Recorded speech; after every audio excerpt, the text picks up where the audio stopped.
Welcome to TRU Explores. Recently, I had a trip to Newfoundland in July 2023 with Atlantic Tours and Travel. The tour was Newfoundland Explorer from Brook.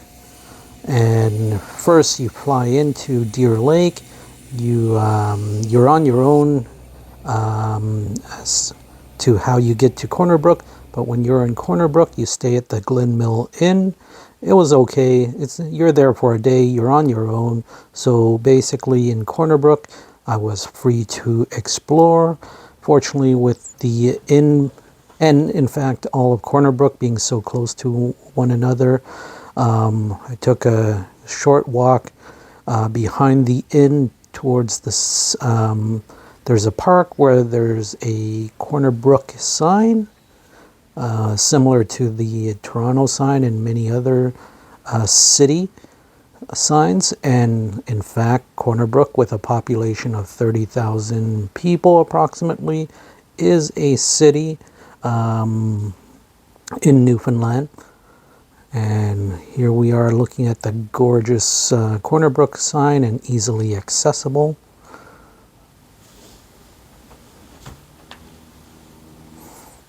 Here I am in the photo, and then I went exploring around downtown Brook. This is the city hall. This is City Hall, and this is their.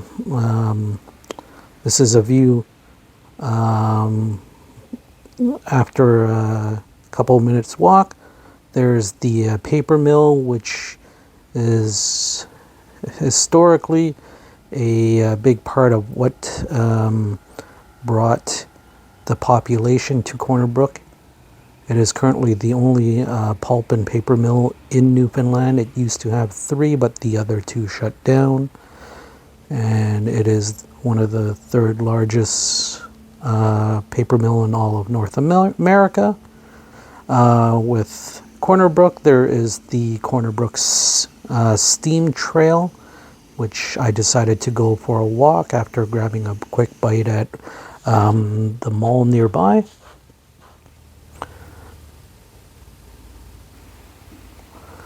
With this steam trail, there was definitely plenty of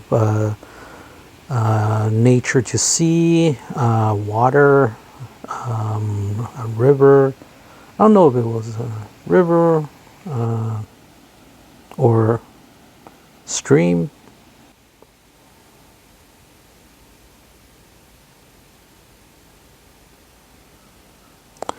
After walking around for a bit, it was mid-afternoon, and decided after an early morning flight, a 45-minute travel from Deer Lake to Brook, and walk around the town. It was time to go back to my room, get a rest, and before I head out for dinner, I ate dinner at the hotel.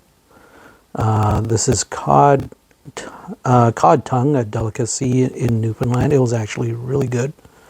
And then I had mussels, because why not have mussels when you're in Newfoundland? Day 2, we're leaving Brook, and this is where the tour actually starts to begin. Our small group was picked up from the hotel, and before we head to our next destination, we did a little quick tour of Brook, particularly the Captain James Hook monument up at the top. And I was so glad that we were able to do this. It was something that I wanted to walk to on day 1, but could not figure out the Google directions, and because it actually was up high, I was actually quite glad I didn't make the effort. And this is the site from the top of the Captain James Cook Monument of Brook and the Bay Area.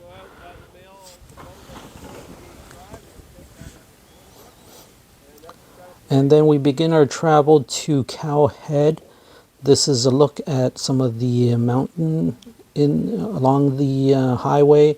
That's the Marble Mountain where skiing can occur.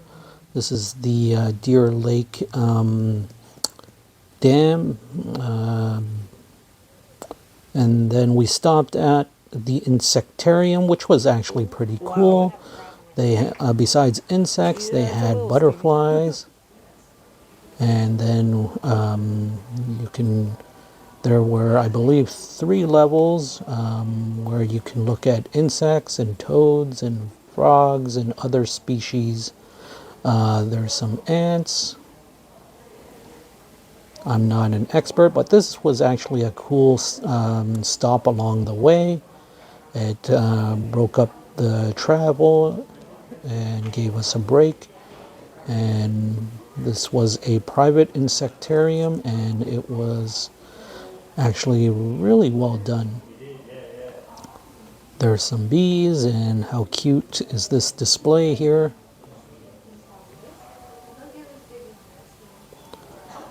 An axolotl. Sorry, I'm not familiar with the species, but that was, it's a very strange species. Up top on the 3rd floor, there are some tarantulas. One of the tanks, I couldn't find the tarantula, so hopefully it didn't get out.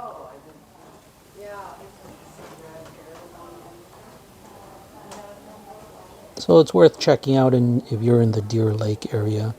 Along the way is, of course, Gros Morne, and from we made a stop to look at the Western Brook fjord, well, from a distance, and as well as Gros Morne, the mountain, and we're within Gros Morne National Park.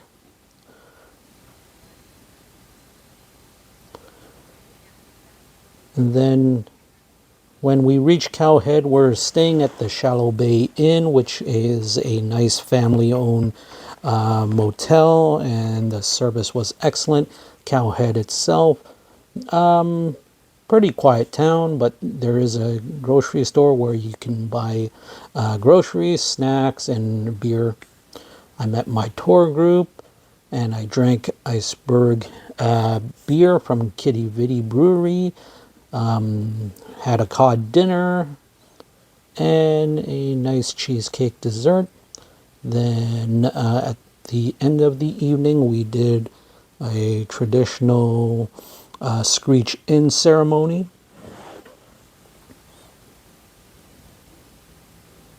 And of course, I wanted to get screeched in, and I kissed the cod. Day 3, we set out to Norris Point for our Bon Bay boat tour.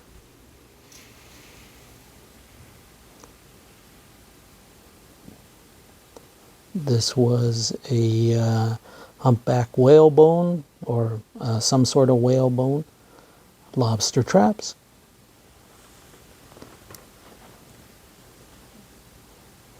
These lobster traps were all around Newfoundland along the coastline.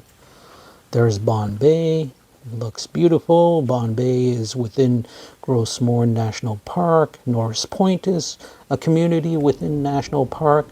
This was probably the best scenery besides the Tablelands mountain. But yeah, this rock structure, from viewing it from Bon Bay, was too real, especially when we got up nice and close. Lots of water, or rehab didn't work, I don't know. Colored rock against the back wall. Maybe you would fashion an old-fashioned lady in a dress kneeling down, maybe the right arm outstretched, maybe picking berries or something. She's been there a long time. Crevices and north facing. The boat took us by several communities, and then there in the red you can see the Tableland structure. Nice small waterfall along the way. Our regular tour guide says Ontario has the honeymoon capital, so we should be marking this as the divorce capital. And there's a bald eagle, which was pretty cool to see. We were promised that we would be able to see a bald eagle, and the tour did not lie.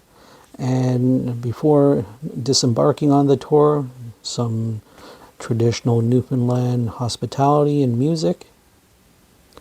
Here is a close-up view of the tablelands, and it's not as red as from afar, but it is such a interesting makeup of the Earth's surface mixed in with the misty fog. And there's the picture plant, which is the Newfoundland official flag, or sorry, plant. Oh, that is just such a gorgeous set of structure. Wish I could stay longer at Tablelands, but we were there for a short time just to take some photos of the pitcher plant. Then we continued on. Here's Trout River. We made a quick stop here to look around, use the facilities, grab some ice cream.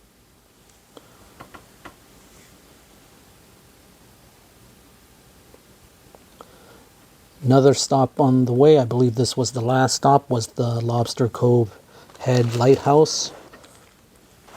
And we got to walk around, go inside the lighthouse, which was run by Parks Canada.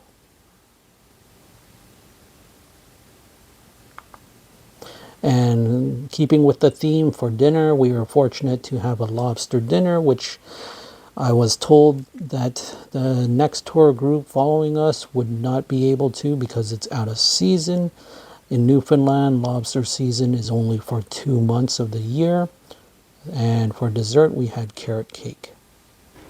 Day 4 was a long travel day, but we finally got to where I wanted to. One of the stops that I wanted to, which was, of course, Gander, Newfoundland, famous for not only come from away, but I didn't realize what a rich aviation history Gander was. Not only obviously from the 9/11 support, but including World War II. I was able to see the runway where 38 planes landed during 9/11, and was fortunate this day to not only touch touch two, but see one of three steel girders from the World Trade Center towers that was left remaining and gifted to the city of Gander. Of course, I had to take a photo with me in front of the Gander airport.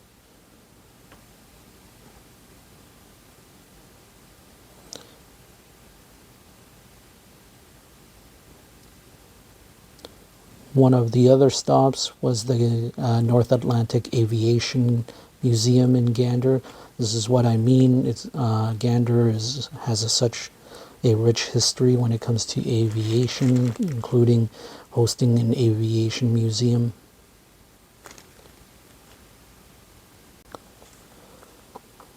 We are fortunate this was one of 3 stops before we checked in.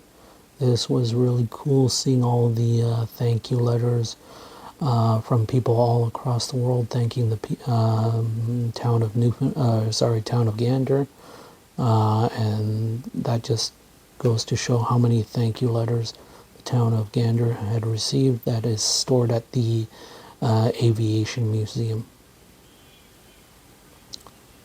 The next stop was pretty cool. Our tour director hooked us up with a person that was around during 9/11. This is Brian Williams, resident and current tourism development officer for the town of Gander. He was nice enough to spend some time and share his personal story of 9/11, as well as other stories. In addition, he provided us insight into how the town of Gander received a piece of damaged steel from the World Trade Center. It was gifted to them on the 10th anniversary of 9/11 and put on public display in 2021 so that people can come, take pictures, sit on it, touch it. The public art installation is a representation of the shared connection between the city of New York and the province of Newfoundland, as the steel is attached to a giant rock. After checking into our hotel, I went on a little walk around town where that aviation history and the connection to Gander was further realized, particularly at this memorial that highlighted some of the tragedies that were connected to Gander, which was sad, but what a beautiful memorial in this park in the middle of Gander. Our stay at the hotel was at the Sinbad Hotel and Suite for a night. It was a suite, and it would have been nice to stay longer, but it also wasn't the best of hotels. Leaving Gander the next day on our way to Twillingate, we were fortunate to see a moose, and one of our tour members was able to capture a moose. Before stopping in Twillingate, we stopped at Prime Berth, a fishing museum by David Boyd and his family. This is David Boyd in the video, showing us an iceberg, a crystal iceberg, as well as showing us how a cod is processed. This was actually one of the coolest experiences, just to see this all happen live. We were fortunate simply because he had cod available. Then we continued forward to Twillingate, where the idea was to see some icebergs, and we were not only fortunate to see some icebergs from the tour bus, but also what appears to be a whale. This was what I was able to capture. I think the back of the whale did surface, and then once again, look at the size of that iceberg, and this is considered a small one. Look at the bottom. Can you see the blue vein running down there? That's really clear. We are fortunate to stop off at a nice location where our bus could park, and we were able to get off for about 10-15 minutes just to see this. Twillingate is known as Iceberg Alley, and I didn't believe it until I saw it myself. And look at this gorgeous scenery here. I mean, my goodness, can't get better than this. I mean, that being said, I was told these icebergs are baby icebergs by comparison. So, like, if these are babies, I mean, I can't imagine what, like, the big ones look like during the high season for icebergs. Of course, I gotta get a picture of myself in front of Iceberg Alley. For lunch, I had a nice seafood salad croissant in Twillingate before we explored the town and went up to the Twillingate Museum. It was okay, but Twillingate was nice, and Iceberg Alley made up for it. Then we continued on to Terra. Quickly saw a bit of the visitor center as well as the park. There was no way we could do Terra, even in one day. So, I mean, we continued on to our destination for the night stay, which was in Clarenville. The Quality Inn Hotel is on the side of the Trans-Canada Highway. The town of Clarenville is within walking distance there. You can see it from my view from the highway. For dinner, we had Atlantic salmon and did a nice little walk along the Trans-Canada Highway. So that's going to conclude part 1 of my Newfoundland experience. Part 2 will cover the remaining 4 days. If you like the video, please like and subscribe, and hope this video was helpful for you. Thank you.